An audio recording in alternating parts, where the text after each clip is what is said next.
ইউনূস সাহেব, professor doctor Yunus সাহেব, আমাদের মাননীয় প্রধান উপদেষ্টা, দয়া করে আমার এই অনুরোধটা রাখবেন, যত দ্রুত সম্ভব নির্বাচন দিয়ে আপনি সরে পড়ুন, আপনার মান ইজ্জত নিয়ে আপনি থাকুন, দূর থেকে সহযোগিতা করুন, উপদেশ দিন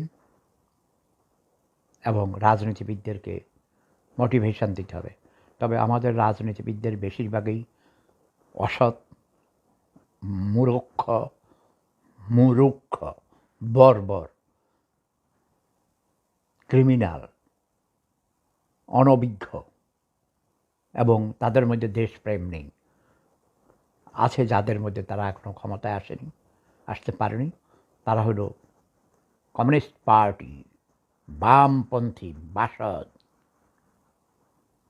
জাসদ বলবো না, জাসদ নষ্ট হয়ে গেছে, জাসদ কোনো দল নয়, ভেঙে টেঙে চুরমার হয়ে গেছে। তবে বাসদের লোকরা ভালো আছে।